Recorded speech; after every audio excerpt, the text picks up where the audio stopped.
What's up guys, Nolan here, and today we're going to be going through the future weapon systems and platforms in Escape from Tarkov. This will help those of you that are new to the game get a better idea of what Battlestate has in mind for the future of the project. First, we have mounted weapons. During the first iterations of the reserve map, BSG had working mortars and SPGs on the map, and you can still see where they would have been if they were still working. There is a mortar pit on the roof of White Bishop, and one of the SPGs can be found in the building right next to it at Black Bishop, right in front of the mess hall. We can assume the SPGs would have been a pretty simple point and shoot, but have significant high explosive characteristics. The mortars, however, would have been a different story, and I'm sure BSG would have made it realistic to the point where you would need to visually confirm where your rounds were hitting, as well as guess and know the distances. The one thing I'm not sure about is the ammo. We see the heavy machine gun and the grenade launcher only having access to one box of ammo and no chance to reload. So the question here is if the SPG and the mortar may have only been one round use, or maybe they decided to take these systems out because they couldn't decide the best way to handle reloading of static weapons. Either way, with what is in store for EFT, I'm thinking we'll see a comeback to these weapons in the future. Speaking of visually tracking shots, Nikita has confirmed that at some point they will add rangefinders to the game. We just don't know to what extent they'll be implemented because there is currently no binocular system or feature in game. I would assume that they will be adding straight up binoculars and standalone optics too at some point, and not just rangefinders. Along with the rangefinders, expect to have several new thermal devices, including a thermal red dot. These will mainly be weapon attachments, and along with those, Nikita said that counters like smoke and even anti-thermal clothing can easily be implemented. While we're on this subject, there will never be a shortage of new weapon attachments, including optics, grips, and muzzle devices being added to the game too. Next is mines. Nikita has confirmed several times and shown many work-in-progress pictures of mines and explosives in the past. We've seen anti-personnel mines, including tripwires and claymore mines. And Nikita has specifically said that the claymore mines will be detonated with a clacker. More specifically, the player that placed it will need to decide when it goes off, and they are not automatic. Although since there are tripwires, I would assume that BSG are thinking grenade booby traps as well, if not the claymores too, so we'll see. Given BSG's track record, I would have to assume that these will take some time to set up and will have to make sense. For example, not being able to plant a mine in solid concrete or a floor in general. Most of the community is worried about the tripwires popping up in all the doorways and the mines popping up in common routes to extracts. I'm sure BSG are worried about it too and must be toying with the counters for them. As to the reasoning why they are not in yet, I'm not sure. Either way, just as every very powerful weapon in game, expect these explosives and materials to be expensive and or very hard to find. Portable rocket launchers. For years, BSG have been teasing the iconic RPG, but we also have reason to believe the RPG-26, Law, and AT-4 will be coming to the game as well. The RPG is of course multi-use as long as you have more actual warheads for it, while the RPG-26, the Law, and the AT-4 should be one-time use. These again will of course be very expensive, and given that BSG have said that it is very, very unlikely there will ever be a player-controlled vehicle in EFT, they will also probably focus on high explosive ammunitions as opposed to penetration or anti-tank rounds. There's great ballistics and penetration systems already in game, but we have never seen anything about destructible environments from BSG, and I highly doubt that there will ever be any destructible environments given the amount of work already done. They could, I would think, jerry-rig a system to put a texture on a wall that a round has gone through, and then have the explosive blast still happen on the other side, but that's sort of unlikely as you wouldn't be able to see through the hole, so it doesn't make much sense. I think two things will happen here. Either BSG will decide that there is no penetration of the rockets at all, or if you want to hit somebody around a corner or through a window, you will need to hit something close by and let the blast do the work. The other thing that might happen here is that they may scrap it all together, as it's unrealistic for an RPG to not blast through a wall that it hits. As of today, however, there is still skills under the launchers category, so for now, expect them to be popping up in the future. Grenade launchers. Safe to say these are for sure coming because one was actually already in the game but was removed due to bugs. Still no date as to when these are coming though. We have seen loads of work in progress shots of everything up and down the spectrum of grenade launchers from all kinds of rounds and platforms. The lowest being a flare gun that can shoot special grenade rounds, to old grenade launchers of AKs and M4s, modern standalone grenade launchers, and even multi-barrel modern grenade launchers like the M32. So not sure when they'll be coming, but expect them to be in eventually and again be very expensive or at least hard to find. This video is now going to be split because I'm going to be talking about the small arms here, but there is one big thing that keeps what already was mentioned apart from the rest, and that's feature creep. Theoretically, the only thing keeping BSG to building all of the guns I'm going to talk about is their word. Nikita has said that they want EFT to be the gun encyclopedia of video games, but as the years go on, they've only delivered about half of what they originally wanted and keep adding more to it. So if I had to bet, I would say everything I've just discussed will find a way into the game eventually, but apart from the ones already in production, everything that I'm about to talk about may get cut for time. Then again, BSG is constantly finding new ways to surprise people, so we'll see. First up, we have the stuff we've already seen in work in progress picks from BSG. The 1911 pistol will be coming with the next patch in its most pure form, along with its 45 ACP ammunition, and Nikita said that at first it will just be basic types of 45 ACP. The Chiappa Rhino will be coming in at least 357 Magnum, but possibly also 9mm and 40 Smith & Wesson as well. Nikita recently confirmed that revolvers will be coming in the next few months, maybe 12.7. The HK USP and 45 ACP was shown in the most recent dev podcast, but no date for release. A 300 Blackout rifle, possibly the Honey Badger or just a SIG variant platform, has no date. The SCAR, which is either going to be the L556 variation or the H762 variation, maybe both, but they have no date. Keltec RFB and no date, but Nikita said this year. Chris Vector in 45 ACP and 9mm, possibly patch 12.7, but Nikita did say this year. The KS-23 shotgun, but we don't have a date. The double barrel shotgun was in the game, but removed for some reason, and we don't have a date on return. Mossberg shotgun, no date, but possibly this year. MTS-225 shotgun, no date specifically, but Nikita said again, revolvers are coming soon, and this has a revolver mechanism. PPSH-41, no date, but possibly this year. RPD,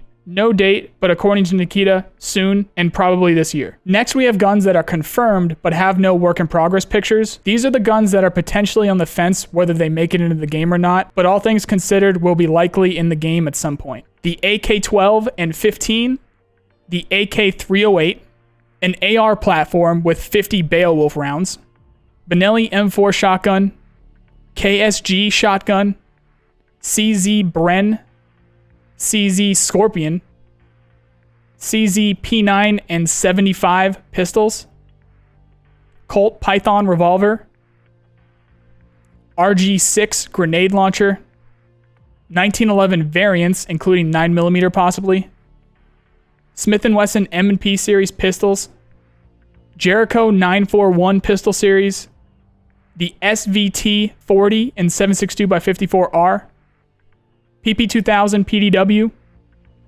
M249 SAW, the Uzi, more SIG variants like the MPX, but in different calibers like 45 ACP, PP19 Bison, which is already in the game, just no drum mag, PKM or PKP Pecheneg, OTS-14 Groza, 338 Lapua and 300 Winchester series bolt-action sniper rifles, and possibly semi-auto rifles, 6x35mm variant weapons, and specifically the sound files for the ammunition were data mined already in the game, HK417 series rifles, G36 series, G3 series, the Steyr AUG, which is very recently confirmed by Nikita, Bushmaster ACR series, and the thought behind this is that it might come with the 300 Blackout round release, and the AEK series rifles.